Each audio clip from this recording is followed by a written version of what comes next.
We'll call the Village of Cottage Grove Board of Trustees meeting to order on June 17th at 6:30. There is a quorum and the agenda was properly posted. We'll start with the Pledge of Allegiance. I pledge allegiance to the flag of the United States of America and to the republic for which it stands, one nation, under God, indivisible, with liberty and justice for all.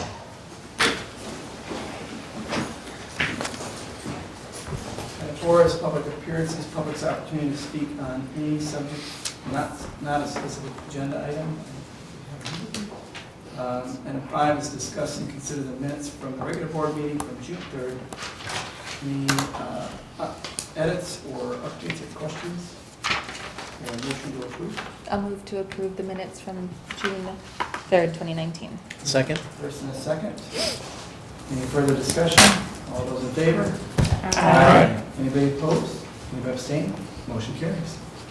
All right, item 6 is a presentation. Kurt Olson, Associate Professor from the UW Department of Planning and Landscape Architecture, will present on Dane County Housing Need Assessment. Kurt, welcome. Thank you for inviting me. Supervisor Ratcliffe invited me, and I know she's been at the Dane County Cities and Villages where I've done similar presentations. So she said to speak about 20 minutes. So at about 20 minutes, just give me the sign. And I want to acknowledge Erin Ruth, a graduate of our program who was in my class back in 2007. So I had no idea. it's good to be here. So he's a great resource for you. Did you get a passing grade? He did. I think he probably got an A. All right. So there you go. There'll be a quiz later. Yeah. So I want to speak a little bit about the workforce housing challenge generally in Dane County. I'll have a few specific comments about relevant to Cottage Grove, and then talk a little bit about the upcoming report we have for Dane County on workforce housing needs. So, and I'm on the Plan Commission and Housing Committee in the City of Middleton, so a lot of my references will be to what we do over on the Upper West Side. That's a joke, right? We like it.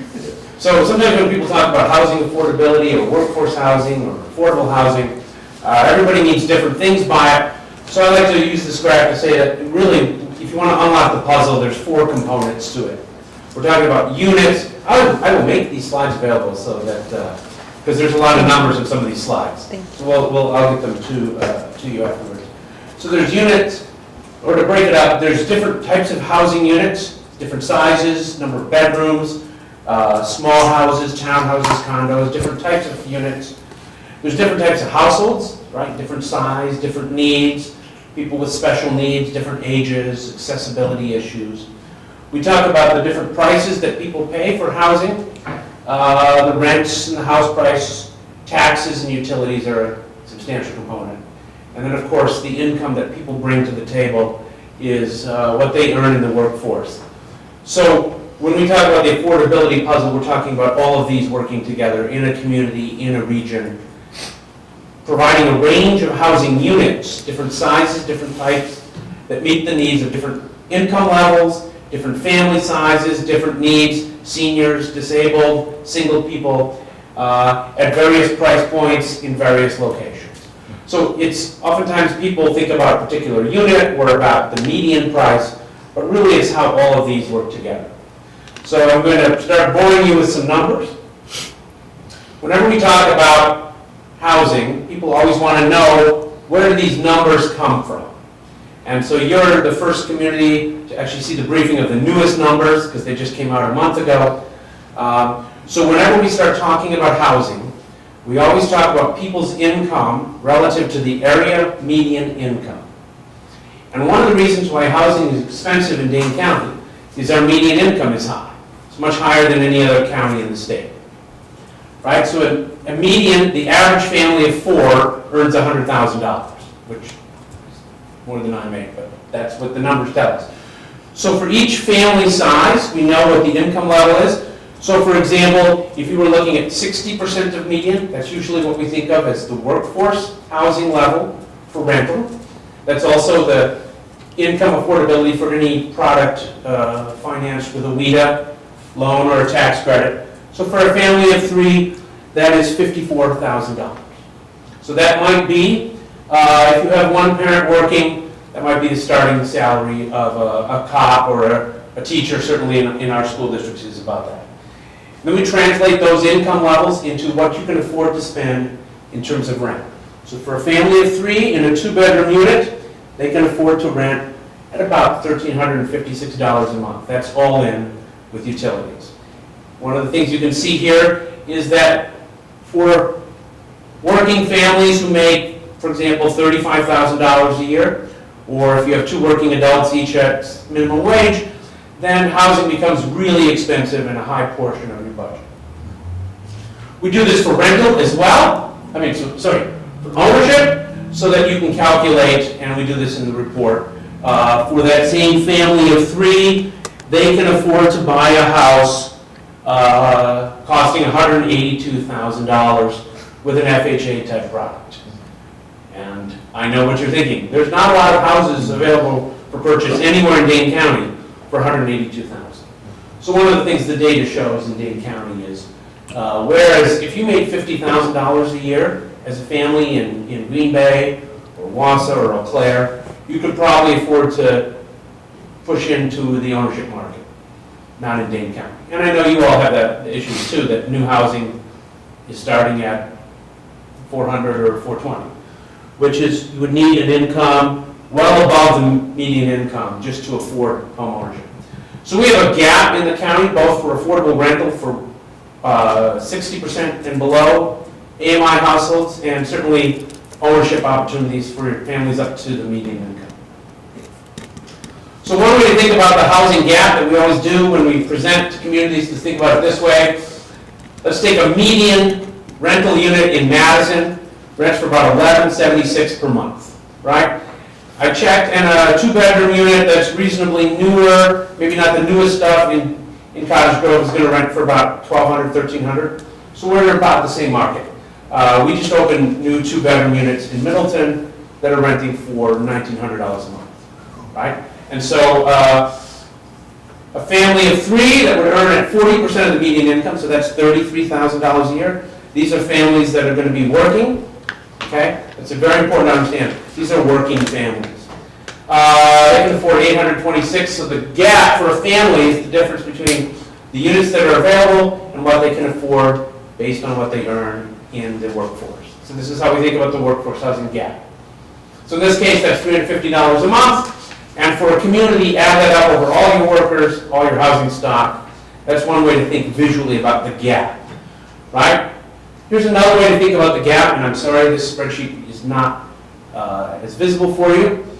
One of the things I do a lot is I try to figure out how small would we need to make the houses in the lots to make them affordable at kind of entry-level housing.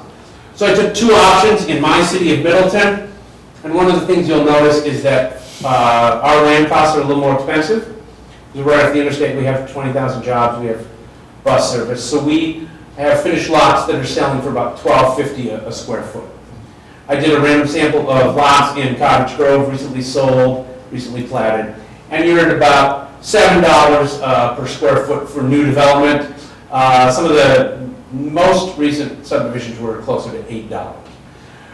Then you add in finished cost per square foot from the construction cost indices. You're adding a 1-car garage. You're trying to add a second bathroom. And this is just a spreadsheet that you can play around with the costs. And you can see that, for example, if you were to reduce lot sizes in Cottage Grove to like 8,000 square feet, where someone would build a 1,800 square foot house, that's still $351,000. So really what we are talking about across the county is if we want to build new kind of entry-level workforce housing for ownership or kind of move down housing for seniors, we are talking usually in the either the cottage cluster, 900 square foot houses, maybe 2,000 square foot lots in a little small lot subdivision, or townhouses or condos. So we can and should, as communities, consider reducing lot sizes or having more flexibility to bring down some of the most extreme costs in terms of land costs. But we're aware of the fact that land costs are so high and construction costs are really high right now. So it's not, you can bring the price down, but you're never going to make a new unit that's affordable to a family making $60,000 a year, unless it's more attached. The other thing we do in the report is we talk a lot about what people actually earn in the workforce. So again, on this small screen, you can't see what they earn. But let's take it and say, there's 25 of the most prevalent jobs that pay the least in Dane County. This is about 30% of our workforce. We're going to earn, on average, about, let's take at the median, they're going to earn $26,000 a year. Okay? So this is 25,000 people in our county, about 20% of our workforce. They're going to earn about $26,000 a year. That means they can afford to spend $665 a month in rent. I don't know any place in the county where you can find a decent rental for $665. Maybe Belleville, maybe really small towns way on the far west side, maybe in Mazomanie. But then you're driving a long distance. So one of the things we know is that if we don't provide a range of choices at different income levels for the people who are working, then they either have to double up, and that's what we see in the data, or you pay more than 50% of your income in rent, so you have no money left for food or transportation or health care, or you live in Jefferson or Lake Mills, and we have people working in our town who live up in Iowa County or down in Grant County and drive 45 minutes. And that's really hard on our business community, especially if you have shift work, or if you're trying to, we have a cleaning company that always comes and talks to our workforce housing committee. She pays $15 an hour, so above market wage for a cleaning company. Hard to get people to drive all the way out to Middleton, even at $15 an hour, because they're living maybe in Monona, maybe in Jefferson. And so snow, if the kids get sick, traffic on the belt line, it becomes really hard. So if you want jobs, you got to have housing for workers, or you have to have a really high capacity transit system. Okay, so just a little bit about the housing needs assessment that we're updating for the county. I'll skip through some of the big message points. One of the key message points in the report is kind of contradictory, so I want to explain it a little bit. Every time you drive downtown, you see thousands of units being built. You see, certainly if you drive a little further north to Sun Prairie, you see tons of units being built. Out in Middleton, we've recently platted about 500 apartment units in the last year. We are building a lot in this county. And yet the data shows it's still not enough. Over the last 11 years, we've underproduced about 11,000 housing units. What that means is we've added more households than housing units. So what does that mean? That means people are moving here because they want to work here and they want to live here in the county. And we're not building enough housing to keep up. Had we not built all the stuff that we built, it would have been even worse. But vacancies are low and prices are rising. Right, so on my other slide, I show that jobs in this county have grown 1.7% a year, and population has grown about 1.3% a year. But our housing units have only grown about 1.1% a year. So every year we're kind of underproducing about 1,000 units. And I know that's always a hard sell with local government, right? Because you think people are telling us, I hear it all the time in Middleton or Sun Prairie, you were growing too fast, we have too many units being built, too many apartments, too many houses.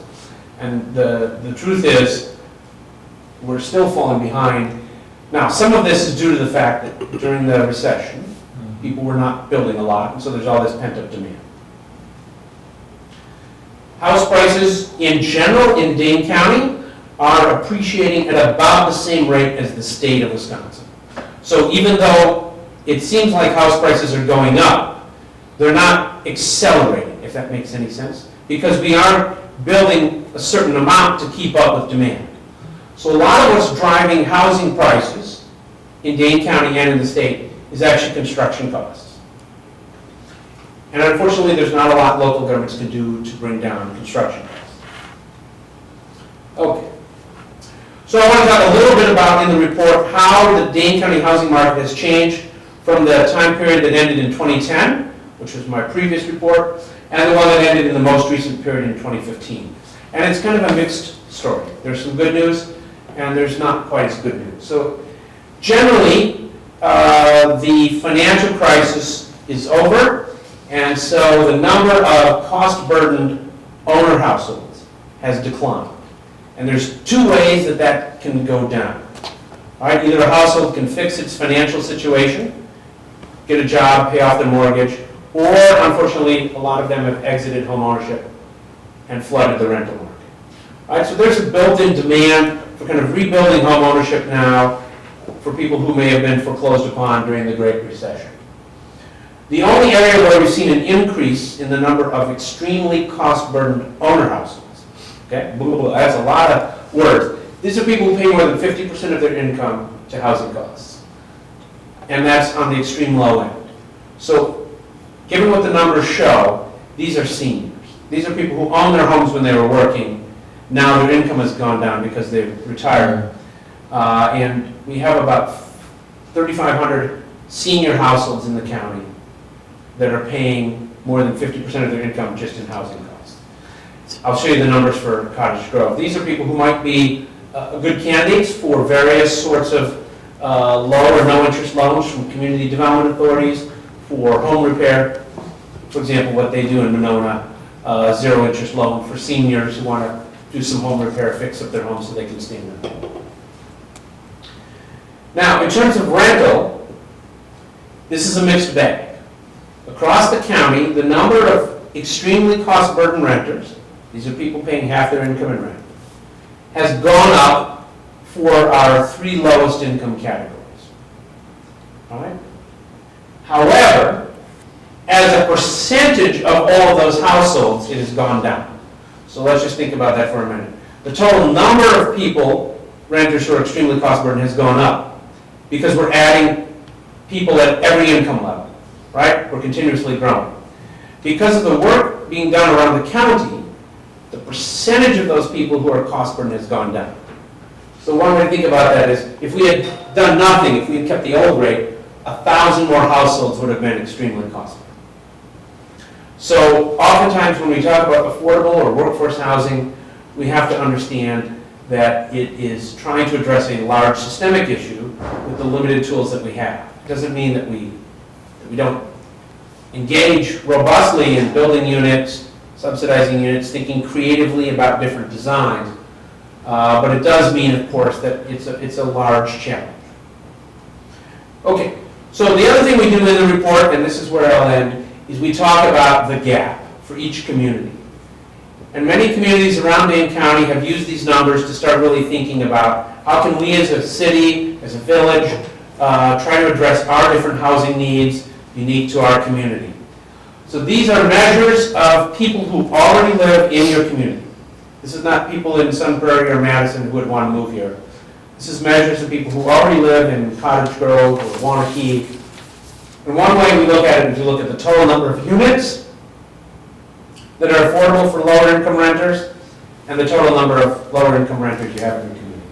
So I don't know if you can make up the numbers there, but for Cottage Grove, this means you have 110 people who are living in your community right now who are on the low end of the income bracket. These are people who are working. This is all income data from the workforce. And you have actually 0 units that are affordable at that price point. Not a surprise given the kind of relatively higher prices within Cottage Grove. So one way to think about your gap is in terms of rental housing, 110 units. So for my city, Middleton, it's 420. So we were at 295 last period, now we're at 420, because even though we've built a couple hundred subsidized units, we've added thousands of population. And in terms of ownership, it's the same sort of analysis. How many households do you have who are paying more than 50% of your income in rent? This is a good way to think about the order of magnitude of the need you might want to try to address in your community. And here you have about 85 ownership households who are extremely cost burdened. So that's actually a pretty decent rate, but that might indicate members who might be open for some sort of financial assistance, low interest loan to rehab their house. And then again, 120 renters. So I think I will end it there and take any questions you have. There's a lot of data and a lot of information, and one of the things I would leave you with is I appreciate your interest, and there's communities across the county, Middleton, Madison. I spoke at Wanakee a couple weeks ago, DeForest. Sun Prairie has a new committee on workforce housing. I think there's an emerging interest across the county from elected officials understanding that workforce housing is economic development. You can't have jobs without housing, and you can't have housing without jobs. And really, it's something that everybody needs to pull together on and think creatively, whether it's permitting apartments, finding ways to rehab older housing to make it livable, being creative in terms of lot size and housing design, really to build more housing and a greater diversity of housing. Thank you. Any questions? Yes, I have one. Hi, I'm Sarah Valencia. I'm wondering, is there any way we can get data on the average wages that are paid from employers in Cottage Grove? Unfortunately, the wage data we have, the best wage data we have is at the kind of regional employment level. Okay, I mean, you could call employers and ask them, right. but a lot of that data is not really. I do know that in the data that you have more people who commute out. So, Middleton, we have the opposite problem. We have 20,000 jobs. We don't have enough housing units to house our workforce. So a lot of people are commuting in. The data shows you as more of a bedroom community. And largely that's also the location and the lack of transit right now. Do you have a sense of what kind of housing would be most appropriate, or how much of each? How many townhouses, how many condos?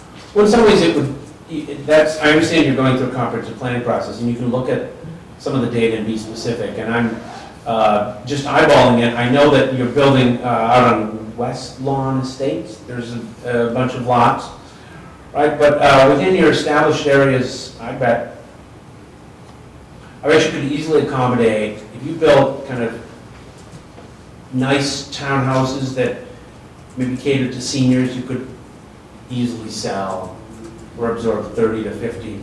It depends on the configuration and where they're located. I mean, we just approved on my plan commission a townhouse development. It's going to be 17 townhouses, and they're going to sell at $420. And I bet you they'll all sell right away. And the advantage is, a lot of seniors feel like they're trapped in their large home because there's not a lot of condos or townhouses to move into. So that's one area for if a community is somewhat resistant to really high density or multifamily condos or townhouses, particularly for seniors, is a way to then open up a housing unit for a young family.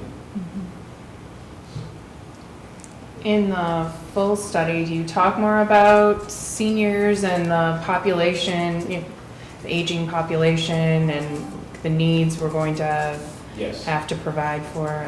Because, the baby boomer generation. Yep. is growing. There's going to be a huge need because the surveys show that seniors want to age in place. But a lot of seniors are going to be kind of house rich but cash poor. And so some way for seniors to be able to have an affordable loan product to fix the roof, to improve the HVAC system, to make it energy efficient, or add accessibility features. No one's yet figured out how to do that product. So Monona, for example, is using some of their CDA funds for zero interest loans up to $20,000 for seniors or low income to fix up the house.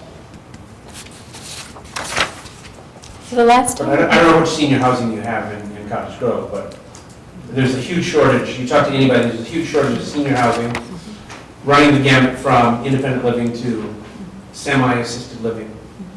But I've spoken to like Oakwood Village, and a lot of seniors have, people who run senior housing have approached me like, the biggest problem they have is they can't hire workers to work in these places because those workers can't afford to live anywhere near it.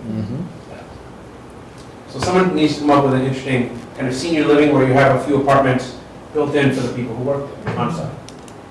Sorry.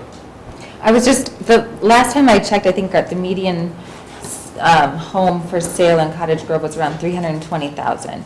So going back to one of the original slides you had, that would require a family to have an income of well over $100,000, right?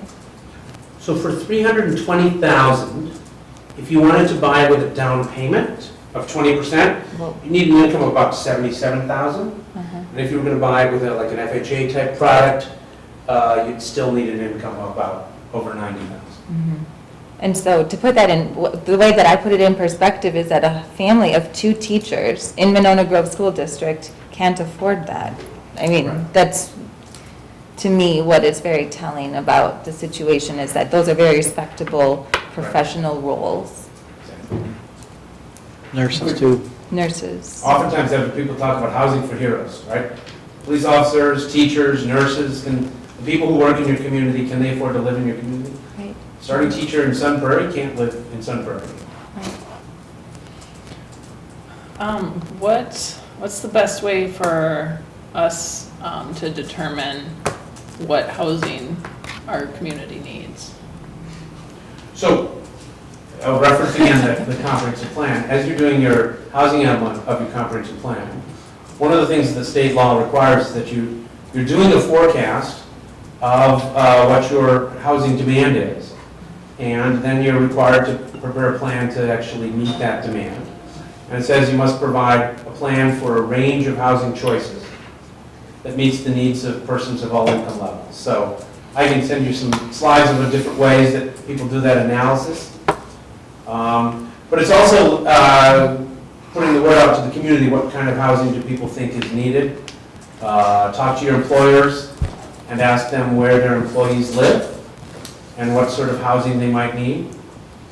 Or you can look at the data that's available and see that obviously there's going to be demand for rental everywhere. And there's certainly demand for kind of entry level, smaller lots, smaller houses.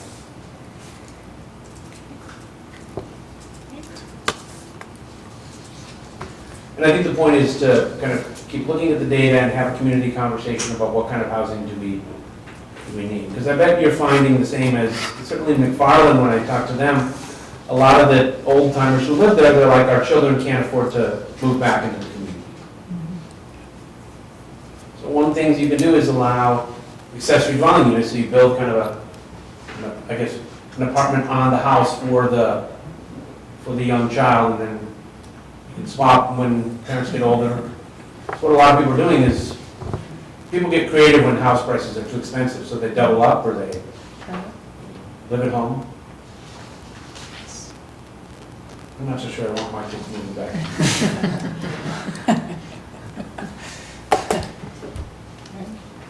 When is the updated report going to be released? I'm working on the final corrections yesterday, so should be anytime soon. What about multifamily units? You had mentioned that we're around 1,200 or so. How do we get that down? What do we do? Is there, you said something about subsidized, you did some subsidized stuff. So there's a couple ways you can bring the price down for new construction. But one of the things that most communities are understanding is if you're building new multifamily, then you might, if you're going to go market rate, it might be $1,800 or $1,900 a month. But then choice renters might move into those units, freeing up other units in older housing. So as weird as that sounds, one way to build housing at the middle range is to build more at the upper range so people can. Now, there's a couple main subsidy programs that you can tap into to bring a rent down to what is affordable. And I should also say that in a place like Cottage Grove, you're not going to get anything taller than 3 stories with surface parking. Maybe 4 stories, but you're not going to get anything over 4 stories because the rents are not going to support. With the state building code, once you go above 4 stories, you need structural steel and concrete. And so, and you're not going to have structured parking because the rents won't support those like downtown Madison. Now, the main program is the low-income housing tax credit. Unfortunately, you're not going to score as high on the application criteria because of the lack of transit. But WEDA does have other financing programs that developers can take advantage of. Through the multifamily housing bond program, combine that with a 4% low-income housing tax credit, and bring the rents down to the 60% of median level. And that would require not a whole lot of subsidy or TIF from the city. If you want to kind of pre-identify sites that might work for a smaller building complex, maybe 48 units, there's a ways that developers can utilize those low-income housing tax credit, 4% deal, the state housing tax credit, and the bond program together. But I will tell you that a lot of developers that I work with and talk to, even now they're having a difficult time making that work because construction costs are just too high. I had a developer call me the other day and he said that his bid was $165 a square foot. And you just can't make the rents cover the debt service unless you're charging $2,000 a month for that. So we're gonna have a real crunch, I think. Yeah. But that's the main program that you can take advantage of.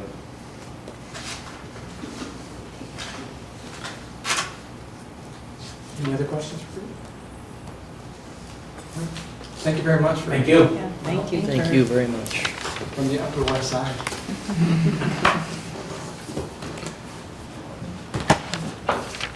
All right, item 7 is unfinished business. Discuss the draft for the village board list of priorities. Matt, you have this in our packet. Yeah, I compiled everyone's pretty much verbatim how they were sent to me, combined similar categories, and then just kind of listed them all in no particular order. So if you, and I put everyone's initials next to their submittals, so if anyone has questions or clarifications for anyone individually, you could ask those questions now, or if there's any of your own priorities that you want to explain further, or however you guys want to talk about it, is fine. And then the next step would be for you each to submit to me how you would allocate 20 votes or points. Towards these, the ones that we. We could use a different number if you want, but we used 20 last time, and I think you get that to me by June 26th, and I would have it back to you guys for July 1st for further discussion. Everybody understand what Matt's asking for? Okay. Thanks for doing that, Matt. Good job. And this all leads in and helps us as we go into the budget cycle too, so that's the other reason for this, as well as the comprehensive plan, work with CDA, Aaron's taking on. So it all ties together. Would it be easier, Matt, if you were to send us a list and we put points behind it, or do you want us to take and write our own out that we see as important and put our points behind that and you assemble that? Yeah. Because some of them are going to be very similar, I think. Yeah, good question. So if you see the corresponding A through N that's on there. So a submittal to me could be 10 points for A, 10 points for L. Okay. Yeah.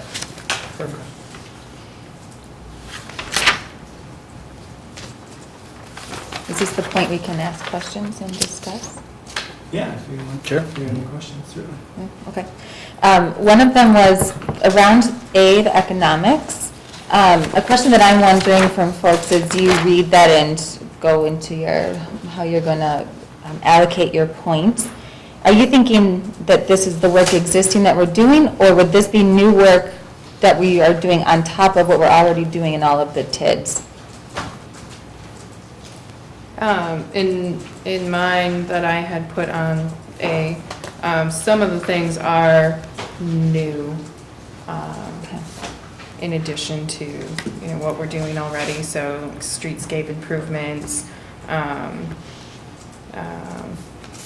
infilling with businesses. I mean, and I'm sure we're open to that now, but some of those improvements I think would be in addition. And I should say too, if you're planning on allocating points to letter A, economics, that doesn't mean that you necessarily agree with everything that Heidi wrote in hers, for instance.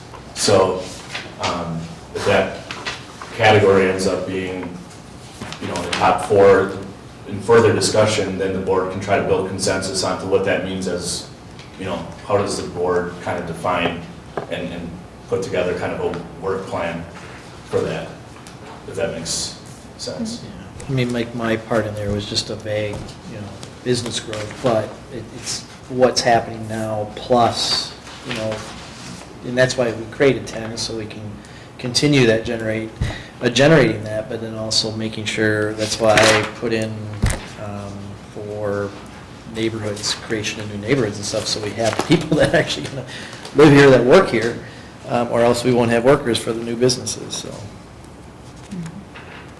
And then, John, I was wondering if you could tell me more about what you're thinking about the fire department. Yep, so I was the chair of the Joint Fire Committee last year, and I think they were hovering around 38 firefighters back in November.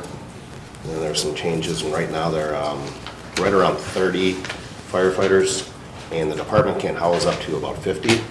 And as we bring in more business, as we bring in more houses, there might be a time where the volunteerism of, you know, what we've had forever out here might be exhausted. I don't think we're seeing probably younger people volunteer maybe as much as they have in the past, or people are working outside of the community and they can't answer day calls. So it's really more of a public safety issue, just to make sure that the department's covered. Thanks. And just, that's not just Cottage Grove, I mean, it's kind Right. of statewide and. Yes, there's 3 or 4 communities that were given to me that have just recently transitioned from all volunteer to more of a fire district where there's a combination of volunteers, part-time and full-time firefighters. How's that transition going? You know? I haven't reached out to those communities yet. Sarah and Heidi, on the comprehensive plan, is your reading through it, were your goals for taking time to reevaluate it and update it, that kind of thing? Is that what you're? Yeah, I think supporting Aaron in his work that he's been doing so far in updating it and implementing it Okay. is what I had in mind. Yeah, and then making sure our priorities in regards to housing, so like, mine kind of overlaps a little bit, kind of housing nested within comprehensive plan, like how do we meet those goals, how do we lay it out in our Okay. plan to move forward. Sounds good.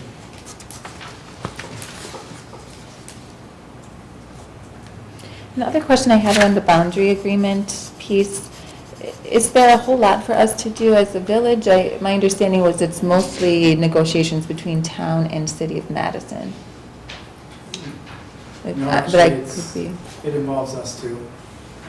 We're kind of in a holding pattern.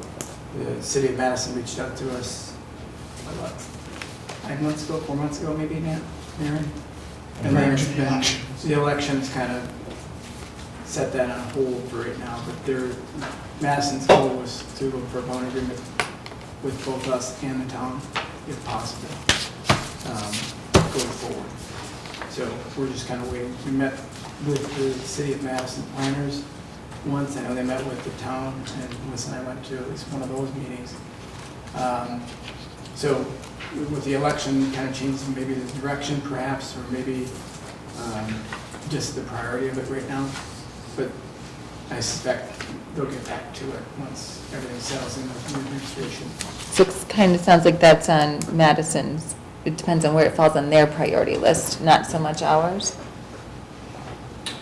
If our goal is protecting the westerly border as far as having a buffer there, we would need Madison to be part of that.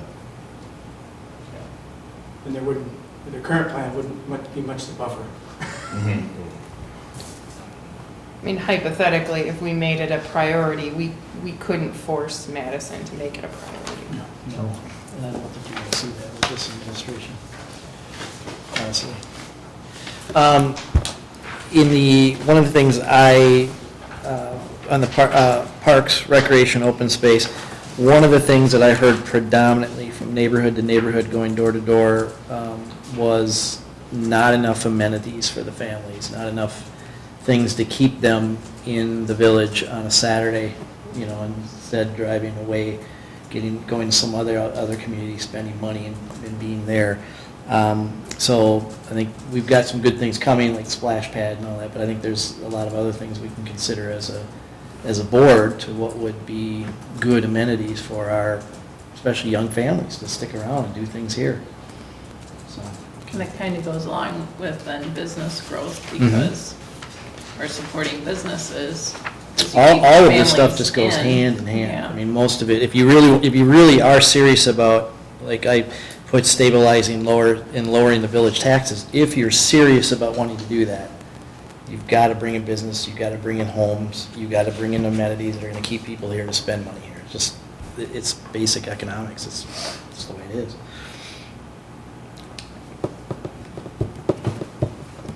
So it sounds like the whole thing's a priority, right? Yeah, right? 20 points, boom, that's it. 20 points on all of them. But that's why it's an interesting exercise to go through, I think worthwhile for everyone, yeah. Yeah.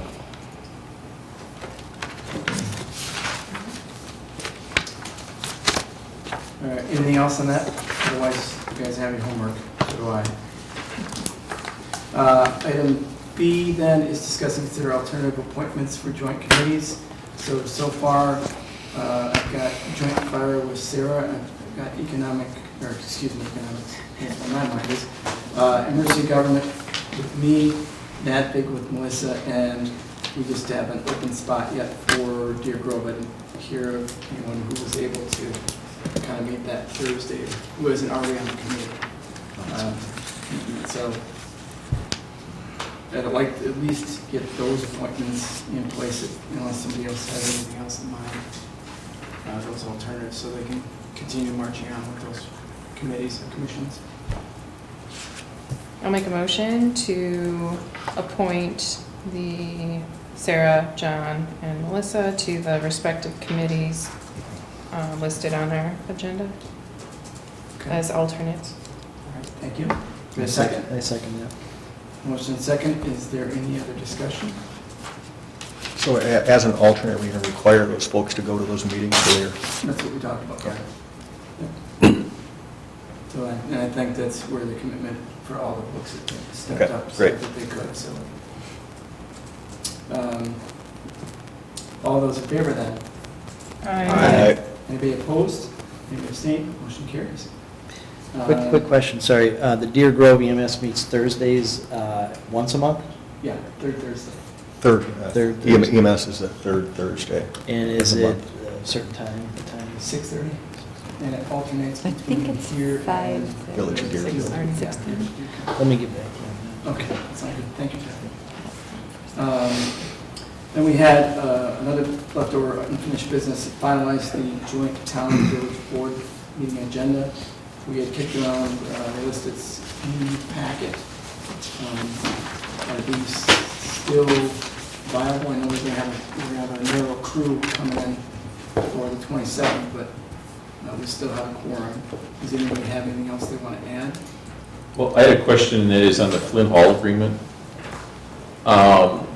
Is Chris Hampton going to give you an alternate proposal? I think that was kind of the discussion Yes. the last time, right? Yes. Okay. And I can indicate that, but And maybe there's not, just touching base on the boundary discussions, there's board members that are on the board now that weren't part of past discussions in closed session, just to maybe get I guess it's a future agenda item, potentially John and I can discuss further. yeah. So, I guess just to be, since this board doesn't have a set position on that, I guess just be careful on those discussions at the meeting. Yeah, it's just discusses Okay. what they, more likely, I think, what they've heard recently versus, what we've heard, which is probably the same things, but, probably just keep on the agenda, I think, just to keep that communication line open Okay. around there. Hey, John, did they provide you any topics that they want to discuss, or is this, because this is ours, right? This is ours, and I briefly mentioned these to Chris when I bumped him after emergency government. So he'll have a list for us soon as well, and then we'll combine them and come to meet on the 27th. But there were some in common too, like the road connections, surprisingly. Do you want me to send that list to Kim if you decide on these agenda items? Kim or I can send it to Chris this time. Okay.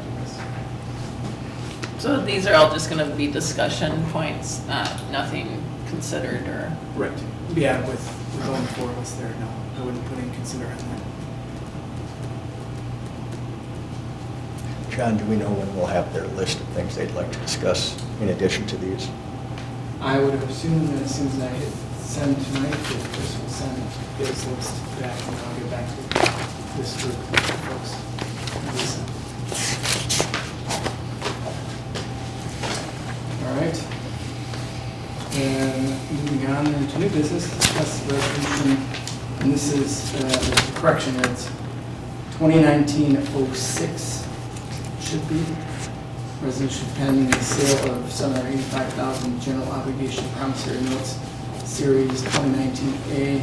And Greg, you patiently waiting, so you're here. And others? Good evening.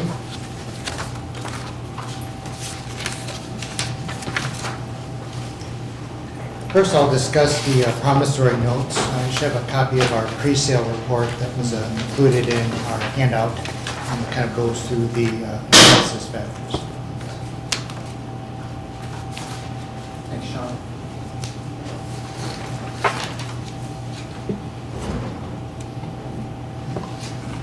There you go. So before we kind of go through the details of the particular financing, I want to kind of give an overview of the village's existing debt profile, the existing general obligation debt. So on page 4 of the pre-sale report, there's page numbers in the lower right-hand corner. This is a chart that kind of summarizes the village's general obligation debt service that's presently outstanding before we look at the impact of the notes. So on the far left-hand side is just under the total debt payments, is just a summary of the annual principal and interest payments on all of your existing general obligation debt. There's some other expenses that you pay through your debt service fund. Those are about $1,000 per year. While it's general obligation debt and the village legally agrees to levy a tax to pay for all general obligation debt, practically you budget other revenue sources to help pay for some of the existing GO debt. That primarily consists of revenues from TID 5, TID 7, and the water and sewer utility, and then some annual investment income. So all of those revenue sources are applied towards your total general obligation debt service payment. So your actual net levy for debt service for your 2019 budget was $530,387. You'll see that kind of remains around that $520,000 level for the next several years, and then gradually starts to decline. So this really kind of shows where you're at, presently before we look at the impact of these proposed projects. Greg, just real quick, under TID number 5, all the way at the end of the column there, the column width is too small, so it's coming up numbers. What was that number on the bottom there? I can provide you, it's basically just a summation of all the numbers above it. I was wondering if it was something you had. No, sorry, it's just a summation Okay. of everything above it. I can add them up, it's fine. So the projects that you're considering financing this evening, these were first kind of introduced into the annual financial management plan update that was worked on last fall prior to the start of the budget process, and really consists of some Cottage Grove Road pavement improvements, some bike route upgrades, and ADA upgrades as well. So it's about $770,000 in project costs. Given the dollar amount that we're looking for these particular projects, in fact, we're going to finance these with a general obligation note, which have a term up to 10 years by statute. Our recommended approach to finance these is to really solicit bids from local financial institutions. So we will work with the village to put an offering document together that will be circulated. It'll be bid on, similar to when we sell securities, municipal securities in the securities market, where we select bids. We're really using the same process. We're just focusing it more on local banks, given the dollar amount. Also not having this rated. Your debt's currently rated AA by Standard & Poor's. For a transaction this size and dealing with local banks, really the cost of the rating shouldn't materially impact the interest rate. So it's really going to be a bid document that the village will send out that we'll prepare to local banks. So in terms of that, looking at how this impacts your existing debt profile, that is summarized on page 6. And kind of looking across the spreadsheet, that far left-hand side under existing debt is really just a replication of the spreadsheet I went through first that shows your existing debt profile. Then we show the proposed debt issue, the $785,000 general obligation note. All of the debt service for these projects will be repaid through the property tax levy. So there's no other revenue source that's anticipated to be budgeted to pay this debt service. So under the levy and tax rate column, it says total net debt service levy. That shows how your levy will change going forward. So the impact is around $92,000 per year over the 10-year life of the note.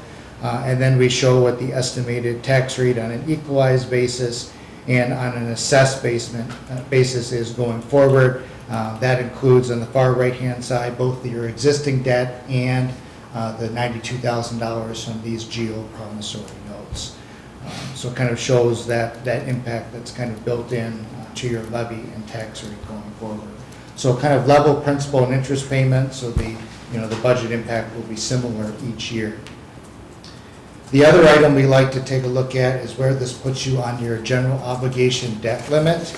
The Wisconsin Constitution limits the amount of general obligation principal that you can have outstanding at any given time. That can't exceed 5% of the village's total equalized value, including increment value in your TIF districts. So at the end of fiscal year 2018, or the beginning of this fiscal year, the village was at about 55% of that limit, which meant that you had about $16.9 million of borrowing capacity remaining. By the end of this fiscal year, if your equalized value grows at about 3.5%, you're anticipated to be at about 50% of that debt limit, even including the $785,000 of notes that you're considering this evening. So that would leave you at about $19.1 million of remaining borrowing capacity. So certainly a comfortable margin for you to have some capacity for future projects if those require financing. So really the action before you tonight is we're at the beginning of the process. There's a resolution that was prepared that will just authorize us to proceed with the issuance of the notes. As I mentioned, we'll be preparing an offering document if you choose to proceed that will be distributed to local banks. And then they will submit bids, we'll tabulate those bid results, and then present them back to you for final consideration. That is anticipated to occur on July 15th next month, and then you'll have the funds on hand estimated by July 22nd. So that's kind of an overview of the timeline from where we are now going through the end of the closing. So with that, I'm happy to answer any questions that you may have on the financing plan or the projects. I had one on page 7, that last part that shows the debt capacity projection, with the existing and proposed debt. Those numbers don't take into account any future growth, do they? We're projecting that your equalized value would appreciate at a rate of 3.5% per year. So just kind of a straight line projection of appreciation of value of that amount. So you see kind of down under the notes, there's kind of a note. So if you want to reference that, that's where I'm citing that.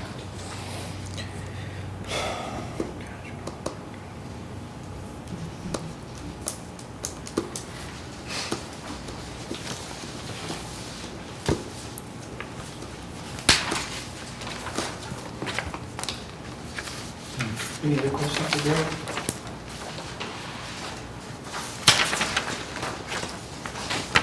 Okay. Thanks, Greg. Welcome.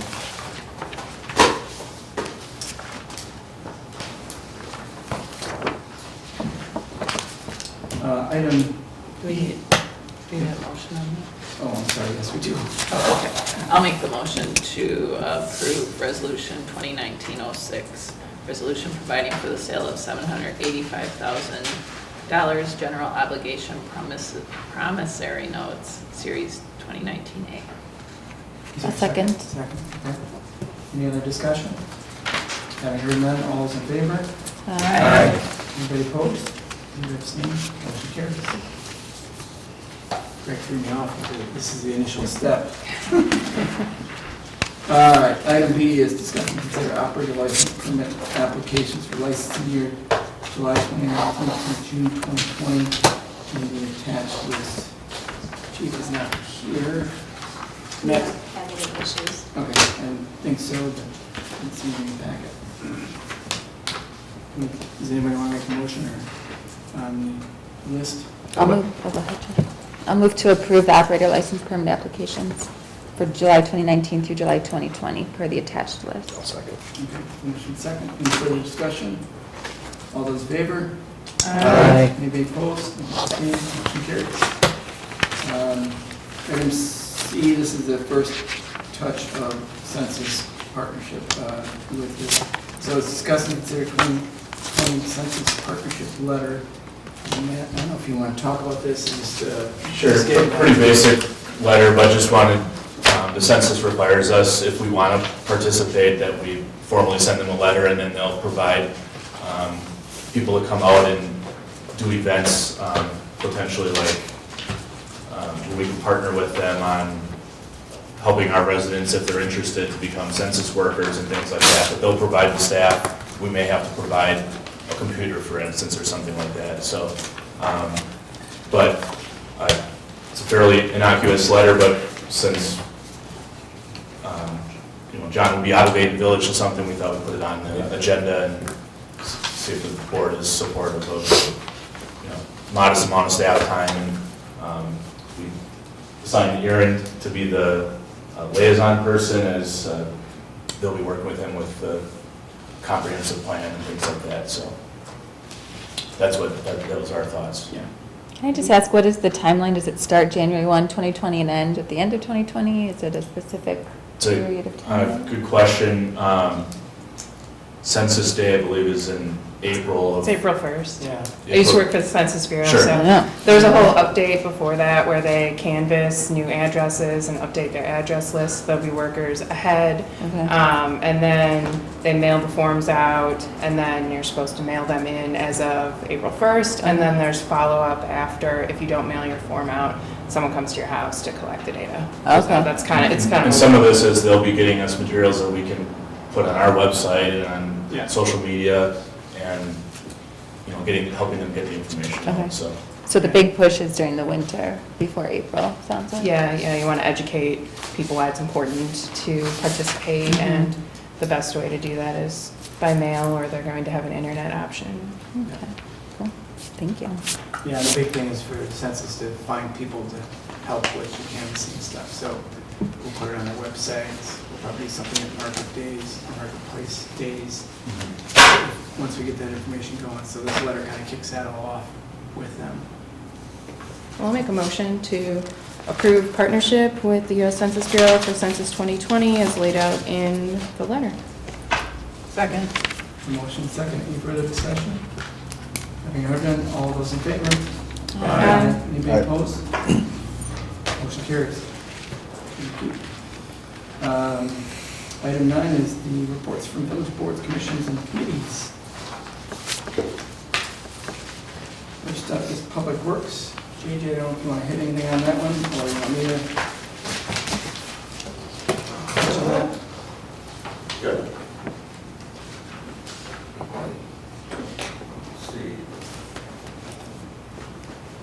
The Public Works, we saw the presentation from Hamburg for West Lawn. That was the majority of the meeting. We gave an update on the bike path project with the bidding complete. The project going north from well 3, phase 1. The committee briefly discussed our plans with the shared roads we have with the town. Kind of got some general direction, and I'll talk again with Chris Hampton at some time in the future. But then was just a little bit of discussion about the private erosion control inspections, given the big areas that may be developing soon. So I'm looking to set a meeting with Tom Deacon to kind of discuss some specifics there about how we handle those. And the pre-occupancy for like broken sidewalks. Yep, along the same lines, yeah, Yep. those, before people move into their new homes, we make sure that the builders repair anything developers had already installed that may have gotten broken during the process, so. Just kind of anticipating some issues ahead of maybe a lot of development. JJ,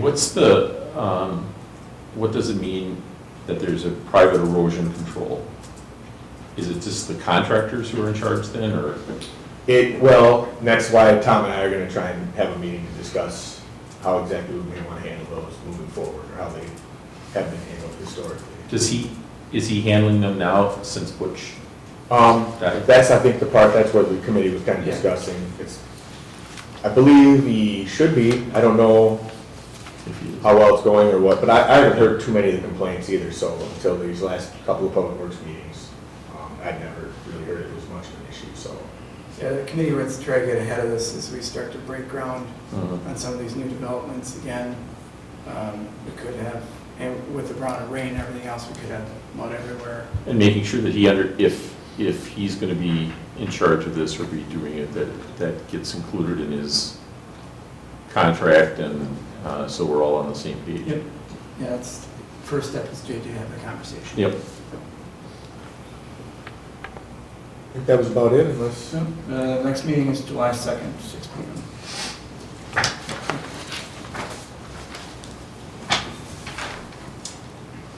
Emergency governance, so we met on June 6th.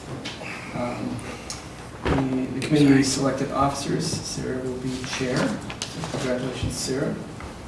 That's what happens when you don't come, you can't make meetings for work commitments, so you get delegated. But no, full support there, it's gonna be great. A lot of misses on the list of agenda items. We didn't have anybody for ASK or come to share their emergency plan. We did talk briefly about it. It does have a lot of holes, so we're actually talking about having a field trip over there because it's more of a fire evacuation plan rather than, it has to be more comprehensive than it currently, in its current state. The new computer using funds from Hydrate donation, the individual that was bringing that did not show, so we didn't have that. We're still waiting bids for some electrical upgrades to the room there, particularly the table, and so that's, both will be back on the agenda for next month. Very brief discussion about the budget, because the budget really, there's not a lot to the budget other than some donations that have come in and some of the equipment that's been purchased. That was pretty much it for emergency government.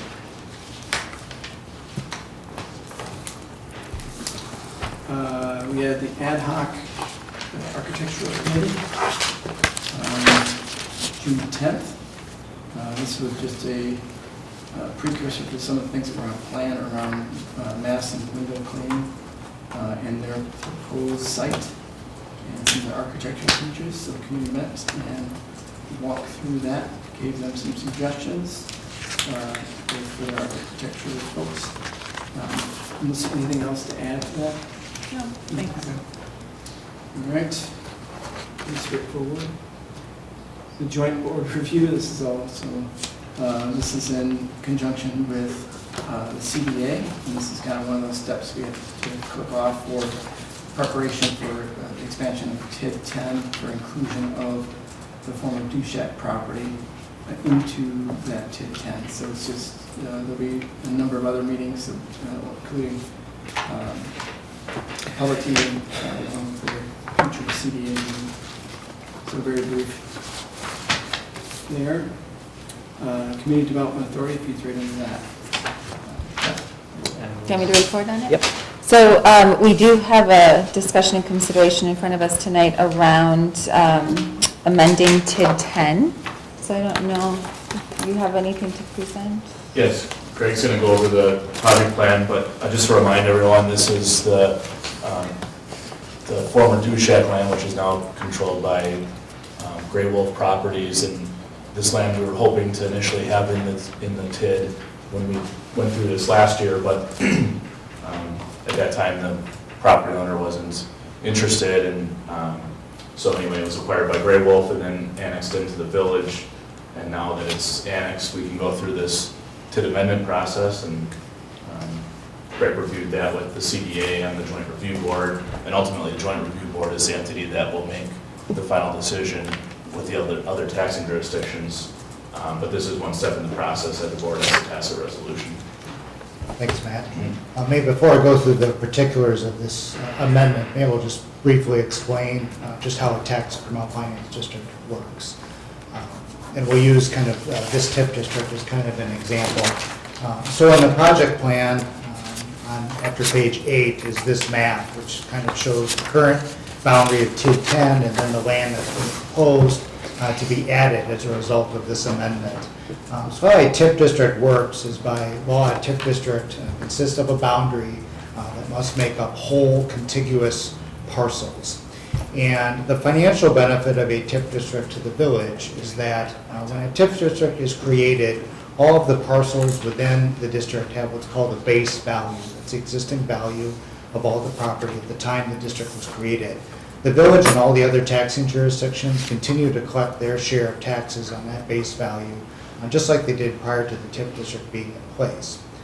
The financial benefit to the village if the TIF district develops or appreciates in value is that as that value increases over the base, the village retains all of the tax revenue that's generated on that increase in value, the village's share, as well as the county school district and the technical college's share as well. And you, by law, are required to use that revenue to pay for defined expenditures for projects that benefit the TIF district.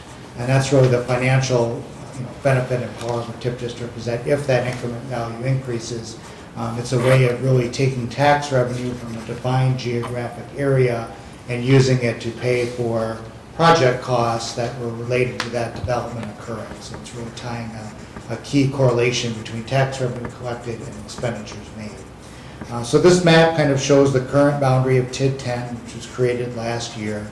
This is a mixed-use TIF district, which means it has a maximum life of 20 years. And by law, at least 50% of the area must be suitable for a combination of commercial, industrial, and residential development. You need 2 out of the 3 uses. So the land uses that are anticipated for this TIF district are summarized in the map before page 10. This kind of shows, the anticipated land uses within the current boundary and then the proposed land uses within TID 10. So you'll see the predominant uses within this district are light industrial and some office. There is some areas where there could be some residential development. The residential development in a mixed-use TIF is limited to 35% of the area of the district. That's by statute. So really, I think the primary objective when this district was created was to really identify some larger tract areas, larger territory that really could be suitable for potentially some business park type development. As your existing business parks continue to see growth and fill up, this kind of provides additional areas for that type of development with close proximity to the interstate. So when we kind of look at really how the TIF district could potentially perform, we kind of do a financial analysis to determine if the amendment is really feasible. So in terms of the project costs that were identified, we've kind of included a map that kind of dictates where each of the projects are located, and that can be found after page 16. So this map kind of shows the existing territory within the TIF district, and then the area that's being added is right to the south, where the number 8 is located. And really the primary costs that were included in this project plan are core infrastructure that's needed to be extended to serve both the original territory and the amended area. And then there's an allowance for some development in incentives as well. So a list of all these project costs can be found starting on page 18 and going on to page 19. So on page 18 is really a list of all the project costs that are identified in the original project plan, and this is unchanged. This amendment doesn't preclude you or eliminate any of the original expenditure authority that was granted in the plan. But you can see again, it was primarily road improvements, some water improvements, and then an allowance for development incentives. Any of the project costs, both the original costs or the amended costs that are identified in this plan, the project plan makes these costs TID eligible. It does not automatically commit the village to proceeding with these improvements. All the projects require normal village board approvals. If there's financing involved, those financings would require separate approvals. These just legally make these expenditures TID eligible in the event that the increment's sufficient to pay them. Similarly to the allowance for development incentives, any development incentives that you may choose to offer would require a development agreement between the village and the developer. So the costs that are being added to the TIF district area, just the amended area, the infrastructure costs are estimated at about $5.4 million. That's road work, utility grading, and stormwater improvements. And then we've included a development incentive allowance as well for about 3.5 million. How these improvements are financed, you have flexibility to do that as well.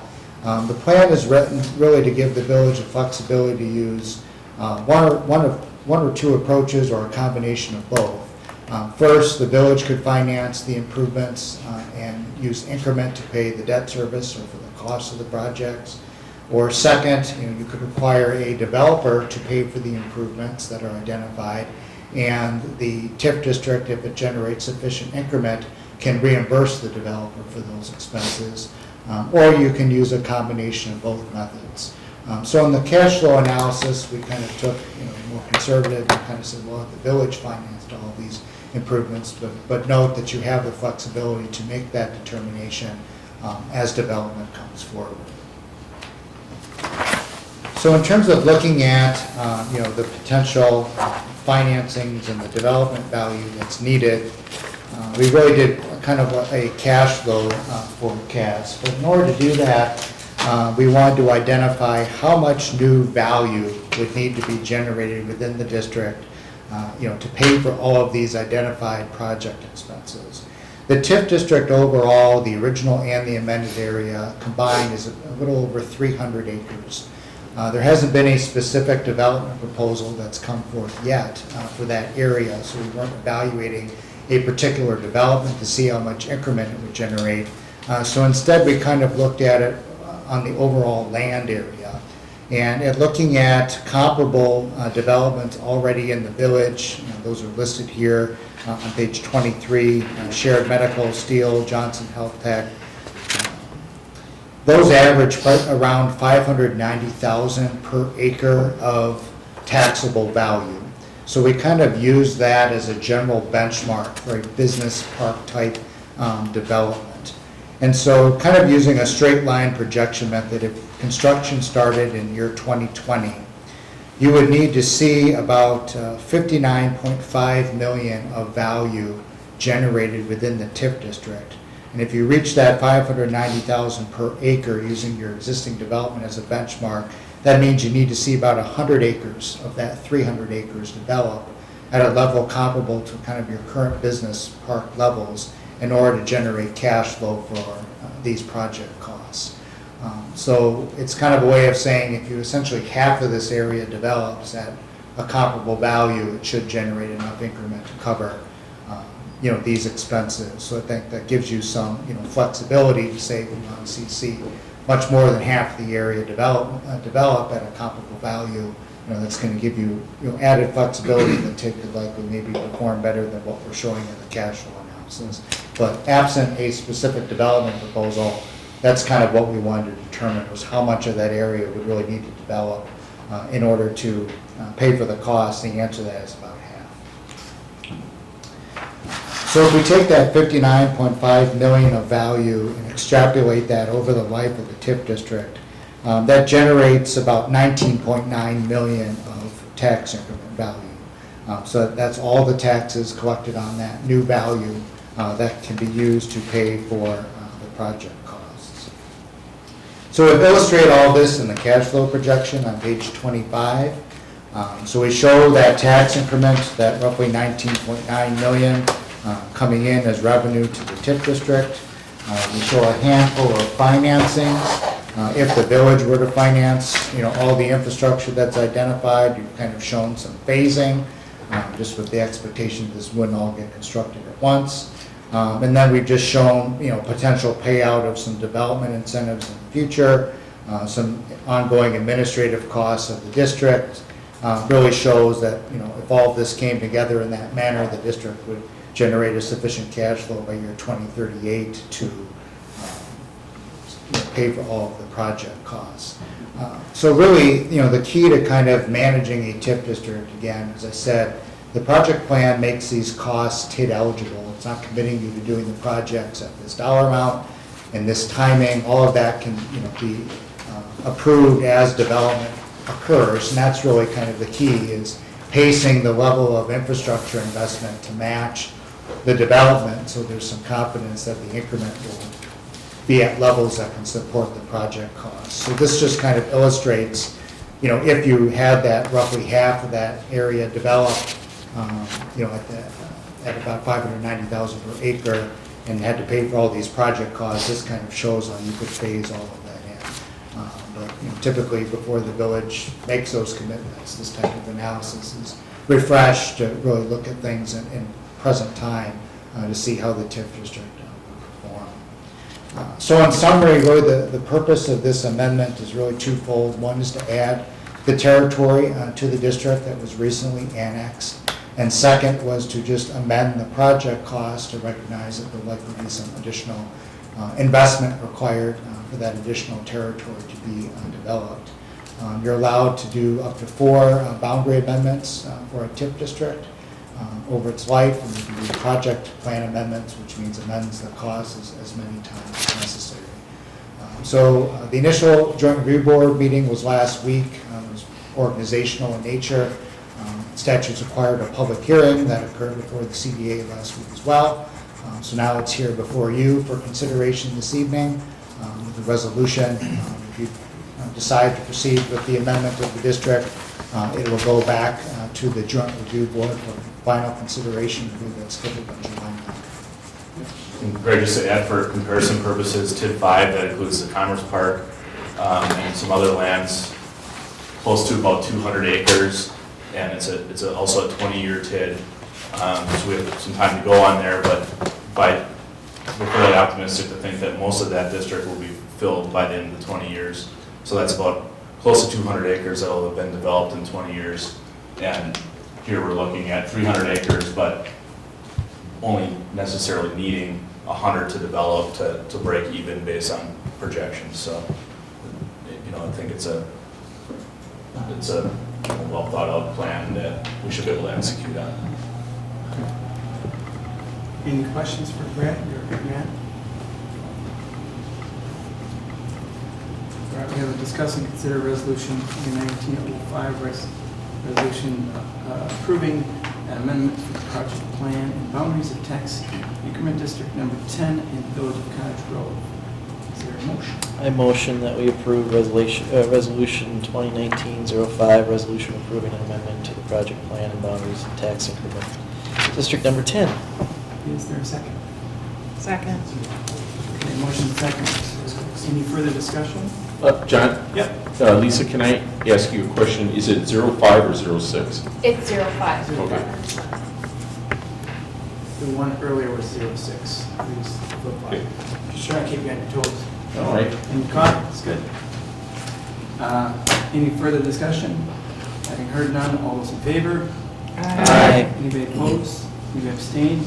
Motion carries. On to utility commission.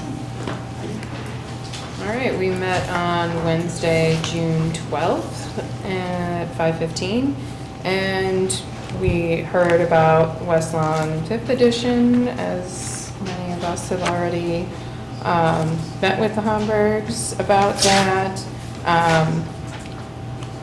JJ also had prepared the compliance maintenance annual report, and we have an A in both categories, so that's great. We also talked about a leak credit policy, where if someone finds a leak generally on the outside of their house, they could get a credit for the sewer-only portion because that water is coming out of supply. So, but if it's not going into the sewer, we have established kind of a standard way to credit people if for their above-average water, the sewer portion use. We also talked about the water tower lighting proposal. It's a little bit higher than was originally approved from using the TID5 funds. So the extra funds we approved to come from the water utility to start that lighting process. We're also going to move forward with HydroCore to inspect our larger facilities for cross connection to make sure our high users have the proper safety connections installed. And our next meeting's July 10th. JJ, did you have anything you want to add? Heidi, how much more was the lighting cost? I think it was 4,000 something, 4,300. Yeah, 4,300. Mhm. More? Wow. But it's a turnkey, and how long are they doing maintenance on it? It's 10 years. 10 years. Guaranteed, any maintenance.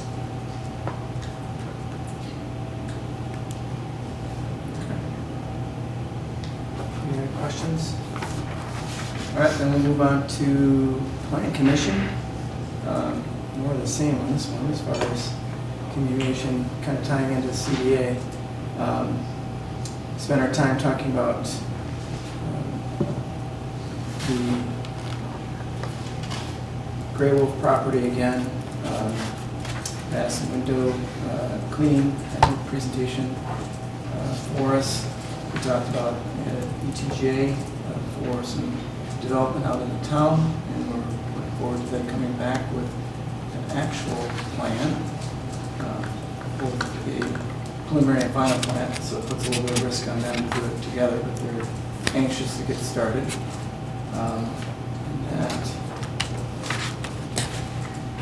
And then hydrates needs to be, they need to move their particular storage canopy, so they'll come back, so that was tabled. And then Mr. John DeWitt came back for feedback around two of the parcels that he still owns around CVS across the street from the Artisan Building, just to get some general feedback from the Planning Commission buildings. Melissa, anything else? I will fly by. Yeah, no, that was about it. So with that, then we'll move to item A then is discuss and consider a request from Cottage Grove Business Development LLC for approval of a CSN to combine the two existing parcels into one approximately 67-acre parcel northwest corner of County Road TT and County Highway 10. Again, this is in TID, hopefully TID 10 soon, if everything goes right. So that's where that property is. So it's just making that completion of that nearly 300 acres available to TID 10. Any motion on that? I'll make a motion to approve Munham Grove Business Development LLC to combine the two existing parcels into approximately 67-acre parcel, northwest corner of Highway TT and County Highway N. Is there a second? I'll second that. Motion second. Any discussion? Having heard that, all those in favor? Aye. Anybody opposed? Any abstained? Motion carries. And the next one again is discuss and consider a request from Madison Winter Clean for the approval of the site plan for the light office and light industrial building to be located at the eastern approximate 2-acre spot of lot 11 in the Cottage Grove Community or Commons Park. Aaron, do you have anything to add there? They came and presented to both the ARC and the Plan Commission. Both groups approved it unanimously with the conditions that are listed in the staff report. So I have a quick question. There's, in the conditions, both from both committees, it talks about based upon the recommendation of the Cottage Grove Fire Department, the village is waiving the requirement of a sprinkler system, but then I read in there also that now they've decided that they are going to because it's cheaper, or did I read that wrong? They are considering doing it anyway. It kind of comes down to the state building code. If they have to do it for the building code, then they have to do it. We can't waive that. But, we have a requirement as part of the Commerce Park covenants that buildings are sprinklered. It has been waived in the past at Jimmy John's most recently. We run it by our fire chief. They were okay with it. The ARC was okay with it, but again, if building size dictates or the storage of the vehicles inside dictates that they'll have to sprinkle it or building code, then they'll do that. And they may still do it anyway to lower their insurance rates. Okay. The person, the guy that they brought with, I forget, from 1848, indicated that state building code, you need a sprinkler system if there's 5 vehicles in the garage, and there's supposed to be 10, so. Guessing maybe So we'll have to there- put one in, Yeah, and then for the office, which is separate from the garage part, they would have to do either a firewall or just do the sprinkler system, so they figure they'll have to do the sprinkler system through the whole thing. Okay. Yeah, that was my concern as well. Yeah, seems odd. Yeah, especially with vehicles inside the building. So I think that answers the question overall. They'll be putting sprinkler in. And they're gonna come back with some, I see in the conditions with the architect landscaping plan, Yeah. some sort. Always thought it was preliminary at this point. But they're moving fast. They were on a very tight schedule. I think it was just the last meeting we approved their offer and then they were back a few days later or something. I'll make a motion to approve the site plan for Madison window cleaning for the office light industrial building to be located on the eastern approximately 2 acres of Lot 11 in the Cottage Grove Commerce Park. Is there a second? I'll second. Would we want to add the conditions? With staff conditions, yes. I'll second with that. Thank you. All right, any further discussion? Having heard them, all those in favor? Aye. Anybody opposed? Any abstain? Motion carries. On to item 10, report from village officers. So I just had a thing in here around polls for board members. I brought this up to Matt in initial discussion because we're going to have some folks in probably on the tabletop for Marketplace. And some of the board members indicate that. My initial question was, can we just buy the shirts? Matt came back with, well, that's definitely possible, but you could also, there might be something in the budget for this. He looked into it, and there is. So I wanted to bring it to the board. One, is there interest in, logoed shirts for the village of, and then two, what's your opinion on, whether the village buys them or you personally buy them? Or you don't care? So just Anything else, Matt? Parks and Recreation Department, that Sean kind of kicked that off for staff as kind of, a uniform. So most of our staff has, a shirt, and it's part of just, operating supplies and expenses. And both the village president and village board as a whole has, we're talking about, a few $100s in the budget for that sort of thing. So, just in that general category, and a shirt would be about, $25 or something like that. And I think John was just thinking, being out in the community at various events, maybe to look more official, but it's really up to you guys. I like the idea. I mean, I'm not incredibly excited about a polo shirt, but, I would be willing makes to pay two. more for like a different type of shirt, if we had like a quarter zip or something like that. Just to throw that idea out there, I don't know. They have all sorts, yeah. I don't think it has to be I'm sure they a have polo all- shirt. yeah. Yeah, I think the idea was just one item and, something like that, so. Yeah. anyway. And just wanted to get it in front of all of you, just to see what the interest was. If you didn't think it was a good idea at all, that's fine too. But I know that a number of us will be out and about in some of these various events, and it might look kind of nice. Or maybe you don't want to be identified, so that may be the other thing. I would be interested in like a name tag more so than a shirt. Name tag, okay. Then you can do it with anything. Yeah. I'm sure you can do that, at even less cost. So my portion you can put on yours. I mean, I would be fine paying for it myself too, if, you know, something with the Yeah. logo. But yeah, a name tag to wear it, events too might be then you could wear it any season. Yeah, true.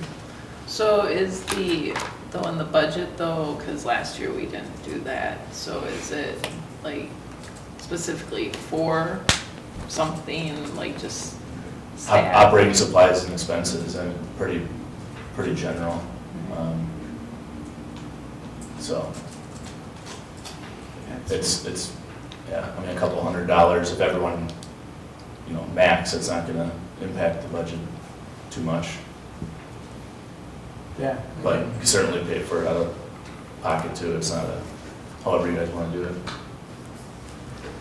So you're discussing considers for, it says specifically for polos, but do we want to change that or We what? can change it to You whatever. can get a you can t-shirt say. for it.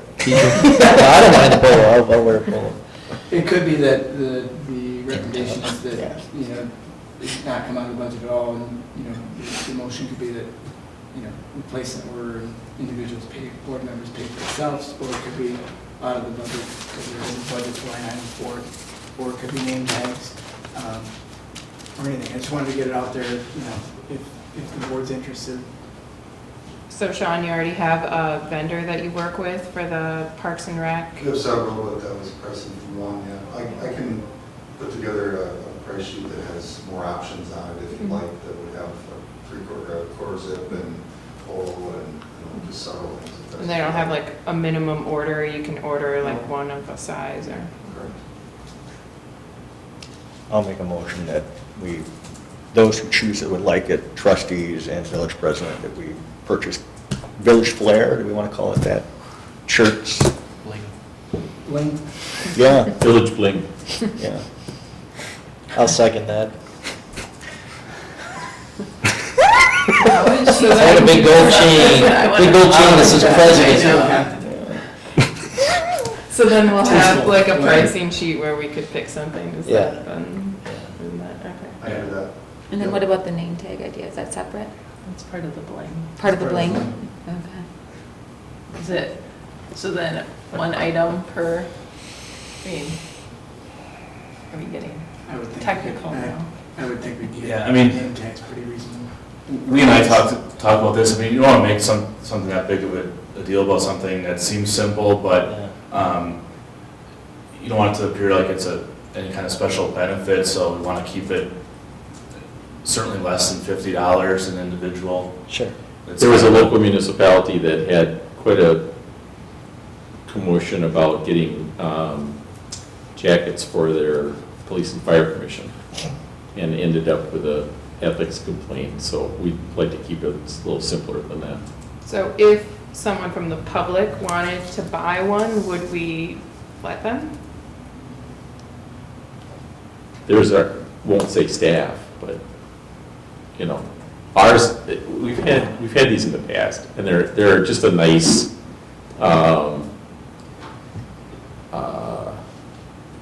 just a little way of advertising the village. Yeah, like a tote bag or something, you know, I've seen people carry those Yep. that have different places on them. The idea of village tie, Satchel. Yeah, yeah, absolutely. socks. Socks, that'd be cool. Could say Louis Vuitton. All right, there's a motion and a second out there. Any further discussion? Having heard none, all those in favor? Aye. Anybody opposed? Be seen? Motion carries. For Blaine. Lee? Village. Village, I'm sorry. No, that pretty well shoots what I have. We're in the process of finalizing several contracts and getting those up to date. The Corey Ridge has submitted a bond, and so we're checking with the engineer to see when they can begin, and just kind of getting ready for the next onslaught of developer agreements. Is Quarry Ridge, have they stopped while we're figuring this out? Yes. On the Quarry Ridge, I saw there's some legislation that they're considering about regulation of, Quarries. does that I think it impact really Quarry Ridge? affects us, doesn't it, I mean, in terms of, yeah. Okay. I saw that too, and I thought, yeah, great, here we go. But I don't think it's called Quarry Ridge, but it doesn't have an active quarry in it. The other question I have about contracts, the AMI for the water, is that moving forward? That's the census lead. Yes, Yeah, okay. yes. There's repeated pressure on me for that one, so. In fact, I have it with me this evening. All right. In the event that there was a, Question? yes. It's about water meters Yeah. for those that, Yeah. All right, thank you, Lee. Item 11 is communication miscellaneous business. Consider approval of vouchers. Any questions on the? I just had one on the crack filling service corp. Is that for the stuff they did over in Coyle Highlands? Yep. And other areas, but. Are they done, or are they coming No, back? that's the crack fillers, and then they do the kind of patching in areas where the cracks are just beginning to expand, because we're gonna be seal coating, putting a maintenance treatment over those streets. So is that where you That's put the rocks separate. down and all that? Hmm? Is that where you put the rocks? Yep. The motorcycle driver. I- right? I'll- Well, that's good to hear. It's a lengthy memo, and we can discuss. It's good to hear that though, because they've left a lot of big bumps and Yeah. rocky, slippery kind of. Yep. That's the coordinating the two companies every year. But eventually we'll end up with a nice maintained, smooth surface. Is the street lights for the 6,800, is that for replacements, or is That's that our part of the belief, that's our, just our line, energy bill bill for the lights they take care of, yes. for a month? I can't remember, this has been so long, I can't remember the number off the top of my head. And I don't see those invoices monthly myself, but I knew it was going up after we bought back ownership of those. Right. I can look it up in the budget just a moment. John, while they're looking at that, I can tell you that the census contract has given us language that solves the question of the effective date on contracts, so. Oh, terrific. Yeah, all of that. I could hardly sleep that I night. know, I was upset about it too, but I had a question on engineering for kids, Dane County, the Apprenticeship and Junior STEM Club. What's that about? Is that something through Parks? Yep, that's a service we offer through GDS, and it's just an engineering group that comes in and allows us that basically our instructor. Okay. Is that something we know how many kids have signed up for? I can get you that number, yes. Okay. I think it's great. I love to see that kind of stuff. Under street lighting, we budgeted $138,000 for the year. That comes out to about $11,500 per month. Some of that was for that, where we had to we were purchasing some of those lights, so I'm not sure if this is what a normal bill will be going forward. I think after some time, it should go back down after we have these paid off. Because we're kind of semi-financing it with them. So I think in the short term, these bills are inflated, and then it should go down. And we're having developers pay for them. Yeah. I'll make a motion to approve the vouchers. Is there a second? A second. Motion second. Any further discussion? Having heard none, all those in favor? Aye. Anybody opposed? Motion carries. Correspondence, I didn't see. I had an email sent to me, just a warning about phishing and scams. It looked like it came from John Williams asking if I had a minute.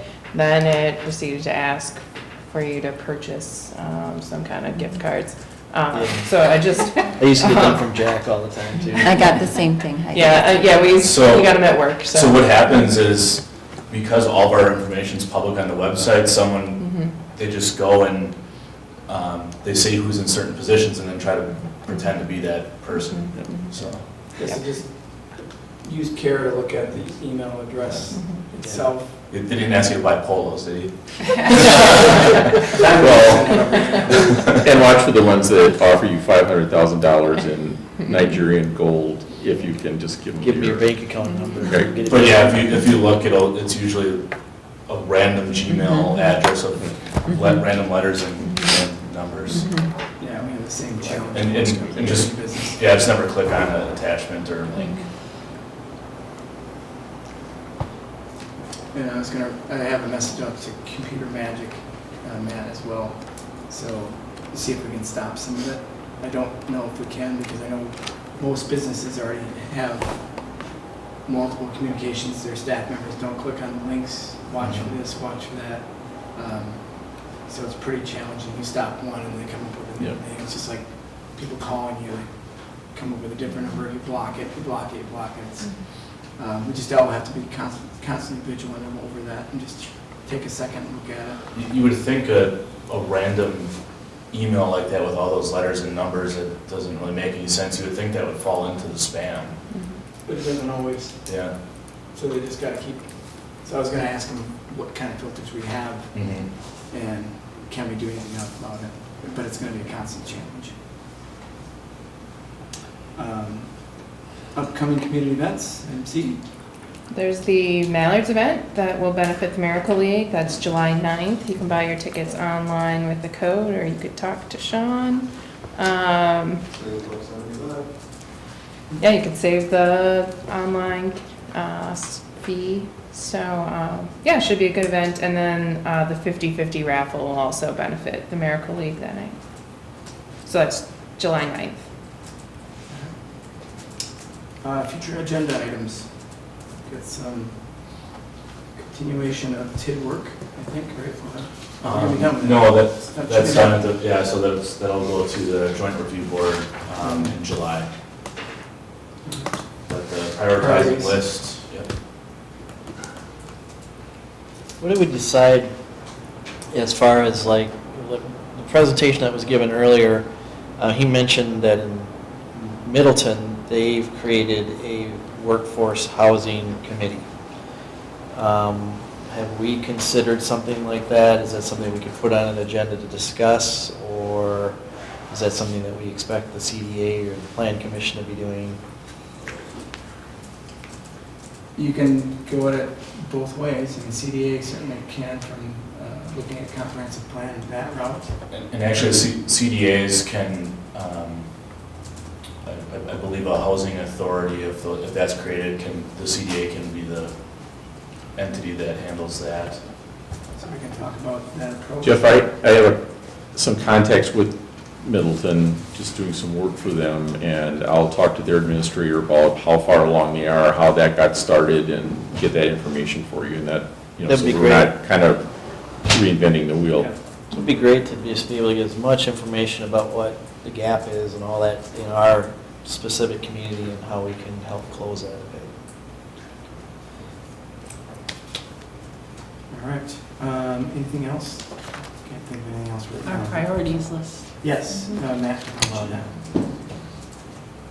And we have a joint board's meeting on the 27th. And we are planning on meeting July 1?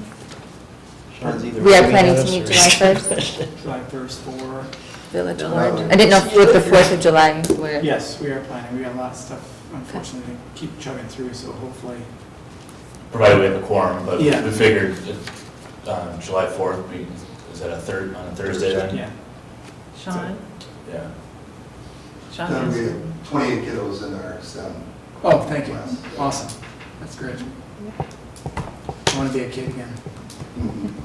All right, then we will move on to item 12, this is a closed session, the Village of Cottage Grove Board will enter into a closed session pursuant to Wisconsin State Statute 19.85, paren 1, paren E, further negotiating the purchase of public properties, investment of public funds, and conducting other sensitive public business, whenever competitive or bargaining reasons require a closed session. This closed session is negotiation of common part in 295. It's a roll call. I'll make a motion. Motion, thank you, motion, and is there a second? Second, okay. Good motion, and second. It's a roll call. Ratcliffe? Aye. Russell? Aye. Allen? All right. Lindberg? Suppose I. Valencia? Aye. Williams? Aye. Murphy? Aye. And I reluctantly, right? Jeff, that's going to go on your permanent record, so. That's good. That was pretty randomly. Yeah, so. that's good.